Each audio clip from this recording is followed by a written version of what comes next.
হবে না। এইবার আসেন দেখি ওনার ফেরার ঘটনা নিয়ে গণমানুষের মধ্যে প্রতিক্রিয়া কি। আমরা তো আগে বুঝলাম এই সমাবেশ কোনো বড় উদ্দীপনা জাগাইতে পারে নাই মানুষের মধ্যে, কিন্তু মিডিয়া যা হাইপ তুলছে তা বিস্ময়কর। এমন তেলাইতেছে তারে মার্টিন লুথার কিং বানাই দিছে, এমন তেলাইতেছে তারেক রহমানকে যে তারেক রহমান ভবিষ্যতে প্রধানমন্ত্রী কইয়া পরিচয় করাইতেছে। এটা দেখা খুবই বিরক্তিকর।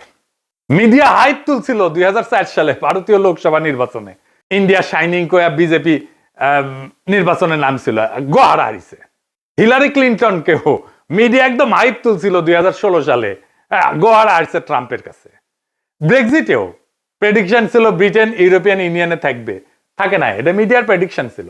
মিডিয়া ফ্রেম করতেছে তারেক রহমানকে ভবিষ্যতে প্রাইম মিনিস্টার হিসেবে, এটা হবে বিএনপির জন্য ডিজাস্টার।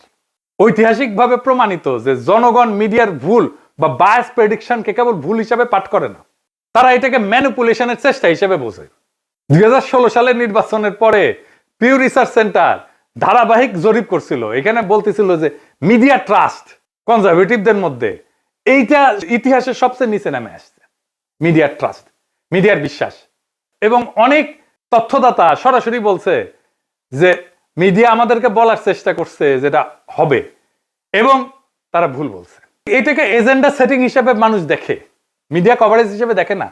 ফুকুয়েটারে বলছিল যখন জ্ঞান বর্ণনা না করে মিডিয়া নির্দেশ দিতে চায় জনগণকে, তখন তা ক্ষমতায় রূপ নেয়। তারা তারেক রহমানের ক্ষমতা তৈরি করতেছে, মিডিয়া ক্ষমতা, ভার্চুয়াল ক্ষমতা তৈরি করতেছে।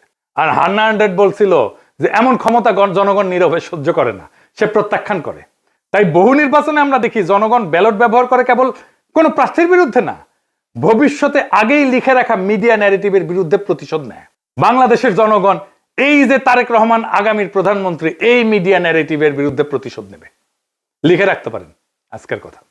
তারপরে ধরেন পাবলিকের যা হয়রানি হয়েছে দেখেন একটু, দেখেন কি পরিমাণ লোক এয়ারপোর্ট থেকে সবাই লাগেজ মাথায় করে কিন্তু বের হচ্ছে। দেখেন, আপনারা দেখলে অবাক হয়ে যাবেন যে শত শত না হাজার হাজার লোক আটকে পড়েছিল, যারা প্রবাস থেকে বাংলাদেশে আজকে আসছে বা কালকে রাত্রে যারা আসছে বের হয়ে যেতে পারছে, আজকে যারা আসছে সহজে কিন্তু সকালবেলা বের হতে পারে নাই। এখন তারেক রহমান সাহেব বের হয়ে গেছে, সবাইকে বের হওয়ার ব্যবস্থা করছে এবং সবাই বের হয়ে যাচ্ছে। আর একটা হয়রানি দেখেন পাবলিক কি করছে।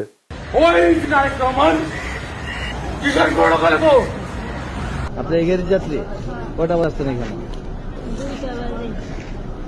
আপনার অনুভূতি কি? মানে এই যে 2টা বাজে আসছেন, এখন 6টা বাজে। খারাপ লাগছে, মনে হচ্ছে লোকটারে পায়ে জুতা দিতে। খুবই কান্না পাচ্ছে, খুবই কি বলবো, ভাষায় প্রকাশ করতে পারতেছি না। একদিকে তো অসুস্থ লোক আসছিলকে দেশের বাড়ি চিকিৎসা করার জন্য, তারপরে এই পরিস্থিতি, দুঃখ লাগতেছে যে আমরা আইছি বাইরে থেকে, আজকে শখ করে একটা গাড়ি নিয়ে আসছে, আর এই গাড়ি আমার এয়ারপোর্টের মধ্যে ঢুকতে দিল না।